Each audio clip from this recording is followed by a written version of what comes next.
الحمد لله والصلاة والسلام على سيدنا محمد وعلى آله ومن تبعهم بإحسان إلى يوم الدين وبعد السلام عليكم ورحمة الله تعالى وبركاته ملمو أمبي أوفوك ولنموندو نسانينا أو منو سولمبي شريف لا جبراني سانفي أو بسم الله أو كجمو كان كونو نوي تيجانيا بلومباي bi ala sona ma an ka bulon kɔnɔ an kɛmɛ ka maa min bisimila o ye an fa ani an karamɔgɔ ani nin kɛnɛ in sababu ɲuman bɛ mun bolo n'o ye conférencier président ye n'o ye Cɔrɔna Hadi Came ale de bɛ an bolo yani an ka taa ni kɔrɔfɔw ye an b'a fɔ président salamu alaikum. Wa alaikum salam wa rahmatullahi wa barakatuh. Bisimila bulon kɔnɔ dafinɛ fila ka ɲɛsin an filɛbaw bɛɛ lajɛlen ma. Alhamdulillah, alhamdulillah, wassalatu wassalamu ala nabiyyina rasulillah, salatan la tanqati abada. Wa radiyallahu an sayyidina wa shaykhina bil Abbas Maulana Ahmad ibn Muhammad at-Tijani ridan la yanqati abada. An bade islam an bade tijaniya kalandim zawiya kuntiku an ga foli a kerengelene do ka shi aw ma ka bulongono aka zawiya kono. An ka foli ɲɛsinnen do silamɛ jama bɛɛ ma Mali kɔnɔ Mali kɔ kan walhamdulillahi rabbil alamin. Président bɛɛ lajɛlen y'i ka foli kan mɛn président an ka sigi fɔlɔ min ni a kɛra tijaniya yɛrɛ laɲini ye fɛn minnu ye i da tura histoire dɔw la k'a ɲɛfɔ an ye kɛrɛnkɛrɛnyala Cheikh Tijani a bangeyɔrɔ a bangera dugu min na i y'o fɔ an ye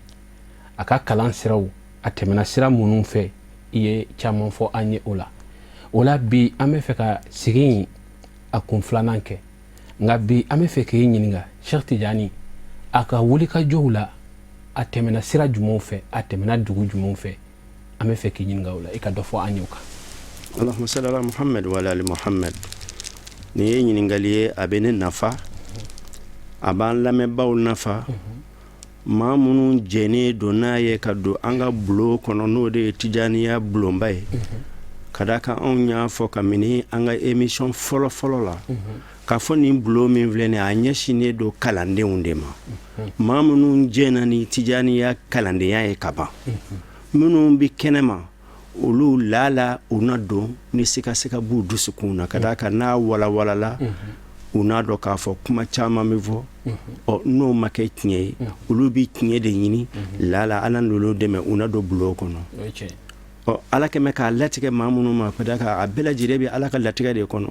o kumana ni ala kɛmɛ k'a latigɛ ko maa min bɛ kɛ nin kalanden ye o kumana an bɛna kuma min fɔ a b'olu nafa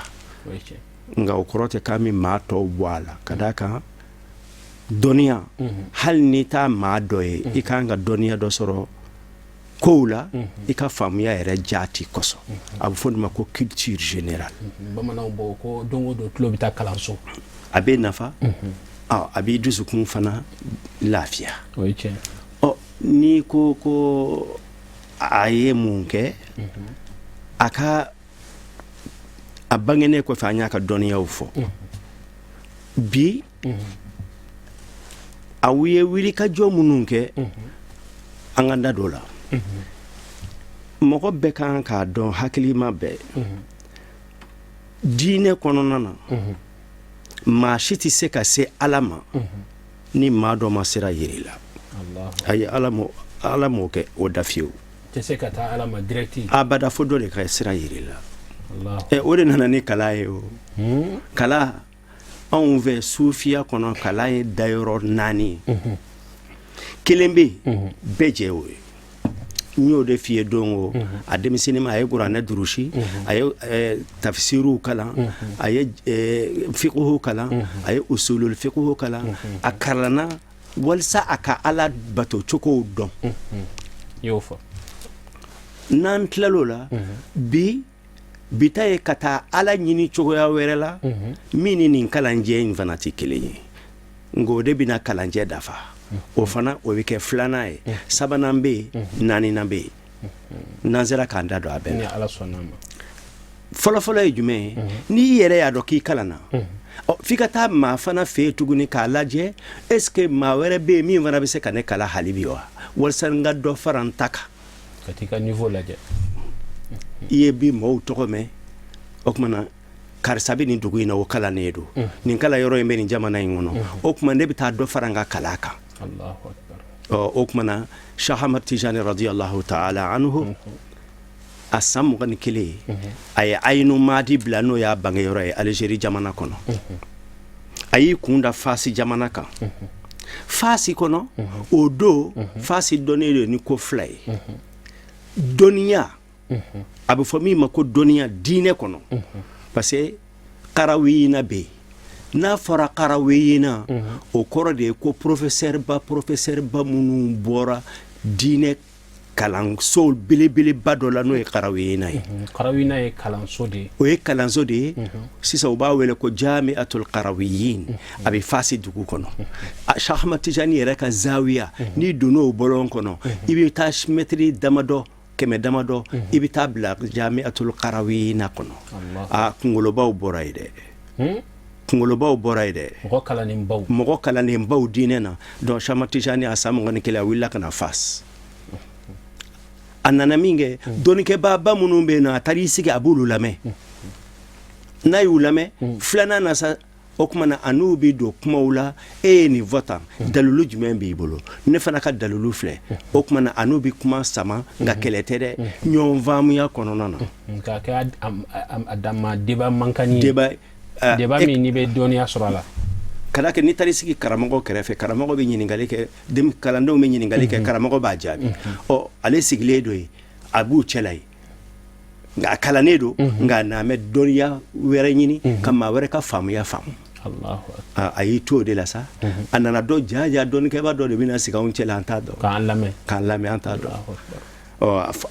kuma surunya la ale yɛrɛ nana fara dɔnnikɛbaw kan o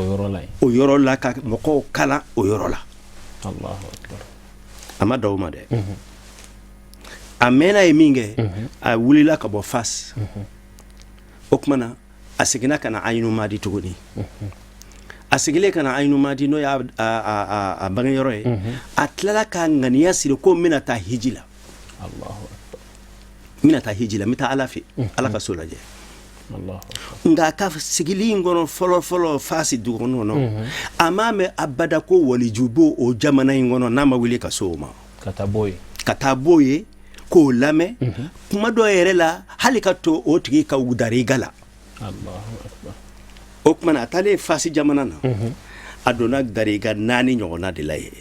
o y'a sɔrɔ Tijaniya ma na fɔlɔ dɛ abadan kalifa dɔnnikɛbaaba minnu bɛ walijuya sira fɛ ko bɛɛ lajɛlen sɔnnen don jamana bɛɛ sɔnnen don k'a fɔ nin karisa nin ye waliju ye karisa in de bɛ siran Ala ɲɛ karisa in de bɛ se ka Ala yira maa la o kalifaw dariga wɛrɛ la dɛ o tuma na a wulila ka dariga ko ɲɛɲini sa o tuma na dɔnni bɛna yɛlɛma dɔnni jɛlen a tilal'o la ɔ Ala dɔnni sa Ala dɔnni kuma in bɛ yan de o tuma dɔnnijɛ in ni Ala non a dɔnnijɛ tɛ se k'i se Ala ma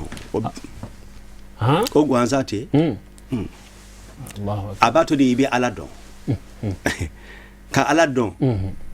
ani ka wali Ala dɔn ka sariya dɔn ka sali dɔn ka o ye Tiba nana n'o de ye sallallahu alaihi wasallam wa an bɛɛ b'o de kɔnɔ nka sira wɛrɛ bɛ yen Tiba sallallahu alaihi wasallam ni misaliya tali do nka an tɛ Tiba ni maasi kɛɲɛ abada Tiba sallallahu alaihi wasallam kuma min na yan'a ka ci a san 40 dafara don min na a y'a sɔrɔ yɔrɔ jumɛn de Gaaru Hira tɛ a ma ci fɔlɔ a taa bɛ Ala ɲini Jibirila y'a sɔrɔ ye de kuluwo kɔnɔ Jibirila y'a sɔrɔ de ko ka sɔrɔ k'a fɔ a ye ko kalan kɛ Iqra o don y'a sɔrɔ a tun bɛ ko dɔ de kɛ mais kuranɛ yɛrɛ ma fɔ an ye a tun bɛ taa min kɛ ye o kuranɛ bɛɛ ta kabini Bakara la fo bila bi Nasi la Ala m'a fɔ yɔrɔ si ko Muhamadu tun bɛ don kuluwo kɔnɔ k'a tun bɛ nin de fɔ a bɛ nin de kɛ a t'a kɔnɔ a m'o mɛn ayi i t'o ye kuranɛ yɛrɛ kɔnɔ o ye gundo ye Ala ni Muhamadu cɛ nka Muhamadu kɔni a y'a ye Makan kafiru bɛ cogo min na o ma bɛn a ma cogo si la a t'i ten duuru boli ye a taara Ala ɲini a bɔra a y'a sen bɔ a kɔnɔkɔrɔ ka taa don kuluwo kɔnɔ a bɛ se ka mɛn yen nɔ an ba Fatimata o n'o balima tɔw olu de bɛna dumuni d'a ma kuluwo in kɔnɔ ye a tun bɛ mun na ye a taara Ala ɲini an ba Khadija an ba khadijata demuso an ba khadijata o de kun furulen do a fɛ o waati muso min ɲɔgɔn da muso min ɲɔgɔn n'an ba khadijata kun tɛ ciba sallallahu alaihi wasallam an bɛ tijaniya de ka k'a fɔ nka sɛrɛyaw an ba khadijata ciba jiginnen ka bɔ kuluwo sanfɛ ka jigi a bɛ yɛrɛ a ɲɛ ma sin yɔrɔ wɛrɛ ma a taara a ka so de a taara muso sɔrɔ yen an bɛ ba khadijata de y'a minɛ k'a sigi hakili sigi muhamad hakili sigi i ye fɛn min ye fɛn jugu tɛ sa ka d'a kan e bɛ hinɛ ka d'a kan e bɛ dunanw bonya ka d'a kan e bɛ balimaw sinji tugu k'a hakili sigi ka kuma ɲumanw fɔ a ye k'a hakili sigi n'o tɛ maa ɲɛ ka da mɛlɛkɛ kan n'i ma taa i sɛmɛ maa la o k'i hakili sigi mɔgɔ b'a fɔ k'i kɛra fatɔ ye an k'o to yen o kumana n ko b'i fɛ k'a fɔ dɔrɔn taa ala ɲini o kuma sisan Cheikh Ahmad Tijani a ye ala dɔn dɛ nka a bɛ taa ɲini ala dɔnnen kɔfɛ ka tila ka taa ɲini ko bɛ ye de ko bɛ ye de o ye dɔnniya wɛrɛ ye o kuma i t'o sɔrɔ i yɛrɛ ma fo maa wɛrɛ de k'i lamɔ fo mɔgɔ wɛrɛ de k'i lamɔ i n'a fɔ mɔgɔ sugu i n'a fɔ n ye maa minnu fɔ ko walijubaw dɔw dɔnnen don ni ala ɲɛsiranya ni dɔnniya ye o ti maa bɛɛ ye dɛ wa olu de kɛra sababu ye ka darigaw sigi a ye donna dariga fɔlɔ min na an b'a fɔ ma ko dariqatul khalwatiya al-khalwatiya a donna filanan min na ne ka dɔnniyaw la o ye nasiriya ye a donna sabanan min na n'o de ye laban yɛrɛ ye al-qadiriya yalo qadiriya o de donnen don anw fɛ surtout an ka Tumutu jamana na Mali kɔnɔ dariga belebeleba min ko bɛ yan Cheikh Abdul Qadir Jilani a donnen don jamana in kɔnɔ dɔw b'a fɔ ma ko Gawusu Kiyasu n'i y'o mɛn Mali la maa caman tɔgɔ dalen don ko Gawusu Kiyasu o kɛmɛ Abdul Qadir Jilani de ma Abdul Qadir Jilani ale tun bɛ Bagdadi de Iraki jamana na nka mɔgɔ caman b'a fɔ ko arabu don mɔgɔ caman b'a kumaw caman fɔ mais n'i y'a ka histoire sen kase i bɛ taa sɔrɔ a bɛ fɔ minnu ma bi ko les Kurdes Iraki jamana kɔnɔ Kurdu bɛ jamana 4 ɲɔgɔnna de kɔnɔ u bɛ Turki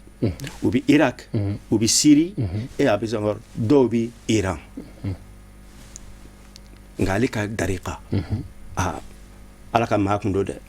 ala ɲɛsiranya jɔ kun do dɛ a kun bɛ siran ala ɲɛ a bɛ ala bato wa a ye mɔgɔw ta u tɛgɛ ma ka ala yir'u la wa Cheikh Ahmad Tijani donn'o fana na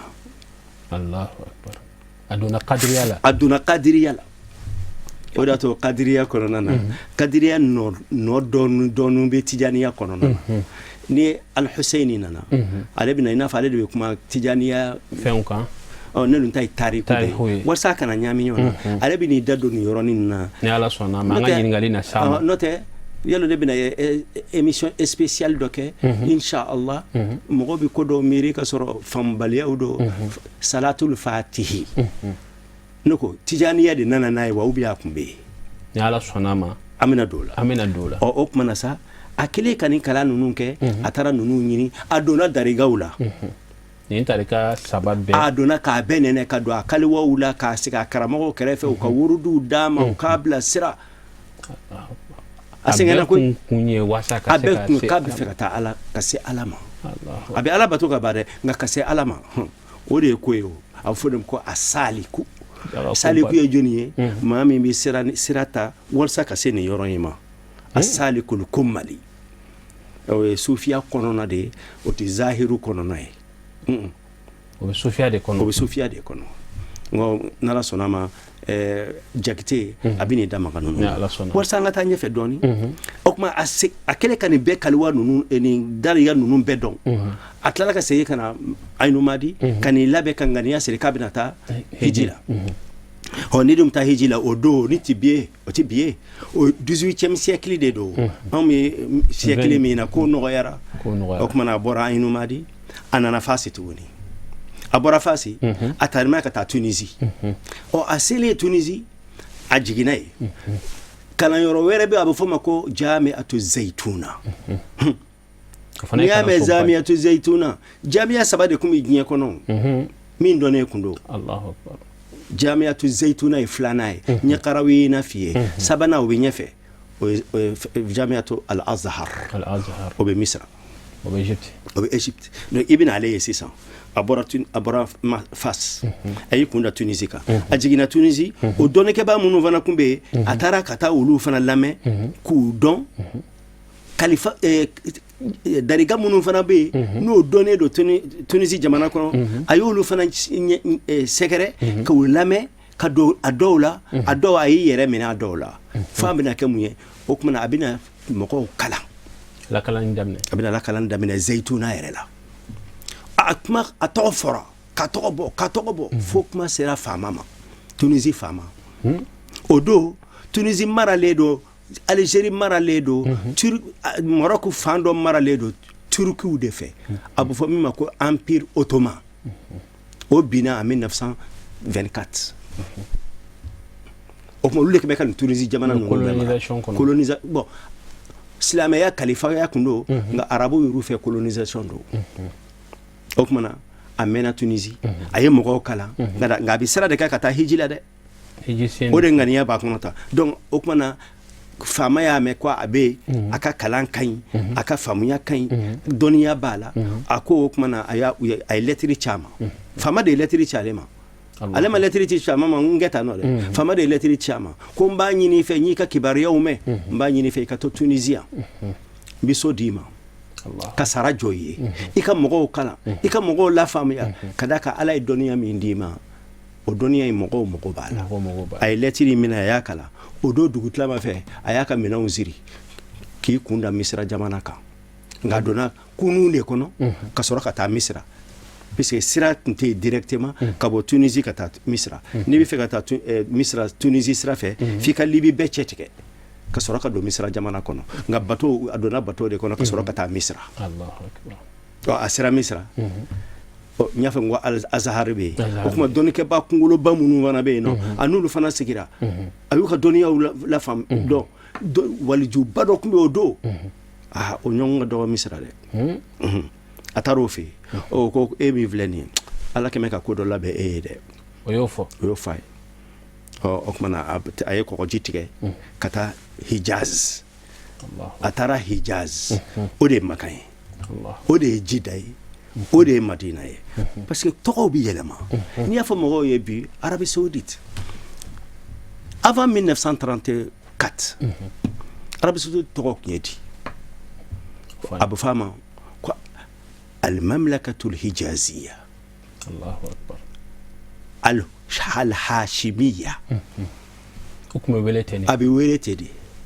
anglais de ni maa wɛrɛw farala ɲɔgɔn kan ko o royaume ci Sherifu Hussein n'o ye ciba mɔden ye u y'o gɛn ka bɔ Jeddah ka taa Jordani créer Jordani filɛ nin ye Palestine fan fɛ donc ka taa Jordani créer o mɔdenkɛ n'o de ye Abdallah le roi Abdallah II o de ye yen nɔ faama ye bi mais a mɔkɛ de tun ye Makan ani Madinɛ roi ye fɔlɔ o kumana o waati la a bɛ fɔ a ma ko Hijaz fo ka taa kabini ciba nana fo ka taa se nin waati in ma jɔyɔrɔ in tɔgɔ dɔnnen don ko Hijaz 1934 a tɔgɔ yɛlɛmana ka kɛ Arabie Saoudite o kuma a selen Makan a taara hiji de kama ka da k'o de ŋaniya a n'o de wulila o kuma a sera Makan a y'a ka hiji kɛ a tilala hiji la a wulila a taara Madina o kumana Makan jamana fana kɔnɔ a y'a mɛn ko maa ye waliju ye ko maa ye dɔnnikɛba ye ko maa ye maa ɲuman ye a ser'u bɛɛ ma kelen kelen a bɛ se ka se min ma ka sigi k'u lamɛn a dɔ y'a ye o ko Ala bɛna dayɛlɛ e ye i n'a fɔ Imamu Shazali damiɲɔgɔn façon min yɛlɛlen ye Ala dɔn na nin da in bɛna yɛlɛ puisque dɔnniya dɔ bɛ sufiya kɔnɔ mɔgɔw ti kala bila a la kosɛbɛ nka ka sɔrɔ olu de ye tiɲɛ ye o de bɛ maa se Ala ma a bɛ fɔ o ma ahlul kashf o ye dɔnniya suguya jumɛn ahlul kashfi Ala ka gundo fara ka bɔ hadamaden dɔ ni Ala ka gundo dɔ cɛ o bɛ kɛ cogo di mɔgɔ bɛ se k'o dɔn cogo di maa si tɛ se k'o dɔn ka da k'o ye Ala ka di de ye maa tɛ kala o la Ala yɛrɛ de bɛ se k'i kanu k'o k'i ye Ala m'a fɔ yɔrɔ dɔ la Ala m'a fɔ kuranɛ kɔnɔ wattaqullah wa yu'allimukumullah a ye siran ni Ala ɲɛ n b'aw ladɔnniya maa ni siranna Ala ɲɛ Ala bɛ dɔnniya d'i ma n'an ye nin faamu ama ye ifiritu ka histoire o ɲɔgɔnna dɔ haisa o bɛ se ka kɛ adamadenw ye. bon ifiriti ye jinɛ ye arabukan na jinɛ ko bɛ fɛn o fɛn la o tɛ hɛrɛ ye jinɛ ko bɛ fɛn o fɛn la diinɛ bɛ yɔrɔ janya ka bɔ o kow la. an ko komi dɔ sɔrɔla min ko qala allazi indahu ilmun min alkitab fi alquran Seydina Suleiman ka o ilmu in o de ye kashfu ye o de ye kashfu ye mago b'o de la o a ko ana atika bihi qabla an taquma min maqamika yaye ale y'o dɔn ale sera k'o fɔ o dɔn cogo di ale bɛ se k'o kɛ ni ala ka jɛn tɛ yan ala de bɛ taa maa dɔnniya d'a ma donc anw ka dɔnniya la an ka silamɛya la dɔnni sira ala b'a di Jibirila ma Jibirila bɛna di Muhamadu ma Allahu akbar n'o tɛ ala yɛrɛ ma jigin ka kuma Muhamadu fɛ ka kuranɛ d'a ma koyi kelen dɔnniya filanan ni bɛ kɛsifu yɔrɔ min na n b'o yɔrɔ f'i ye don dɔ la ciba sallallahu alaihi wasallam a ka misiri kɔnɔ mangani dɔ kun bɛ sahabaw yɛrɛ ni ɲɔgɔn cɛ sigala maa dɔ fan fɛ ko bɔlɔnfɛ den don ka d'a kan a fa ye jɛma ye ale yɛrɛ ye finma ye o ye Usamata bunu Zaid bunu Harisa ye Usama ta min kɛra ni ciba ye a k'a ka général ye yana aka fatu san 18 ka drapeau d'a ma ka Abubakar wele ka Umar wele ka Usman wele a ye tugu nin denmisɛnnin nɔfɛ a ka taa Urumu kɛlɛ ciba kun b'a ka bana na ali dɔrɔn de tora a kɛrɛfɛ